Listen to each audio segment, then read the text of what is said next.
Party की तरफ से इस वक्त ही बड़ी जानकारी हम आपको बता रहे हैं कि बीएसपी सुप्रीमो मायावती जी ने आकाश आनंद को पार्टी से बाहर का रास्ता दिखा दिया है। पिछले 2-3 दिन से बहुजन समाज पार्टी को लेकर मीडिया में काफी ज्यादा हलचल है, काफी तेजी से आपको बताने की कोशिश करें तो न्यूज है वो चल रही है। लेकिन सबसे बड़ी बात यह है कि कुछ ऐसे लोग भी है जो कभी बहुजन समाज पार्टी के पक्ष में एक लाइन भी नहीं बोलते थे, आज वो बहुजन समाज पार्टी को लेकर आगे के भविष्य तय करते हुए नजर आ रहे हैं। हालांकि पार्टी का क्या भविष्य होगा ये तो भविष्य ही बताएगा, लेकिन आज की तारीख में ये चीजें निकल कर आ रही है कि कुछ लोगों के द्वारा, कई सारे मीडिया चैनलों के द्वारा, खास तौर से जिन लोगों ने आकाश आनंद को आज इस स्थिति में पहुंचा दिया है, उन्हीं के द्वारा एक और नई तैयारी है वो की जा रही है। दरअसल आपको बताना चाहता हूं कि बहुजन समाज पार्टी में आकाश आनंद को निकालने के पीछे की वजह लोग कुछ भी बताए, लेकिन हकीकत यह थी कि आकाश आनंद को अशोक सिद्धार्थ और कुछ पत्रकारों के द्वारा यह कहा गया था कि आप बहुजन समाज पार्टी के अंदर अपना उत्तराधिकारी बनाने के बाद पार्टी के अंदर वो अपना एक तरीके से वर्चस्व कायम कर ले और धीरे धीरे आपको बता दें कि पार्टी के ऊपर एक तरीके से एकाछत्र अधिकार अपना कायम है वो कर ले। लेकिन बीएसपी सुप्रीमो मायावती जी को जब इसकी भनक लगी तो उन्होंने पहले अशोक सिद्धार्थ को और फिर आकाश आनंद को भी पार्टी से बाहर का रास्ता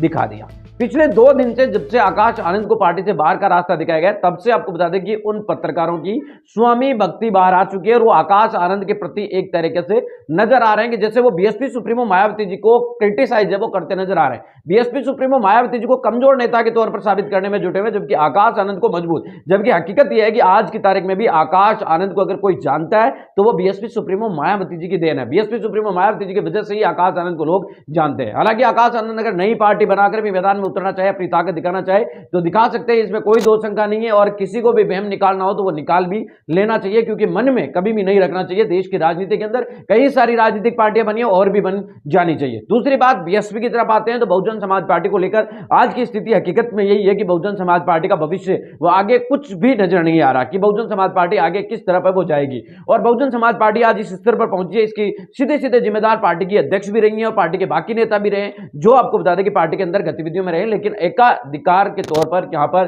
पिछले 2 दिन से कुछ पत्रकारों के द्वारा और लोगों के द्वारा आकाश आनंद को बड़ा लीडर के तौर पर प्रोजेक्ट है वो करने की कोशिश की जा रही है। लेकिन हकीकत अगर देखें तो जमीन पर आकाश आनंद को लेकर ऐसा कुछ भी नहीं है। बहुजन समाज पार्टी के 15-50 लोग अगर उनके पीछे चल भी जाते हैं तो इससे ज्यादा कोई फर्क है वो पड़ने वाला नहीं है। आपको बता दूं, चंद्रशेखर आजाद की अगर बात करें तो चंद्रशेखर आजाद की रैलियों में बहुत सारी ज्यादा भीड़ आती है, लेकिन जब उसी भीड़ को वोट में कन्वर्ट करने की बात आती है तो आपको बता दें कि संख्या 1-2% के आसपास रह जाती है। कुल मिलाकर बात साफ है कि देश के अंदर इस वक्त बहुजन समाज पार्टी को लेकर तूफान मचा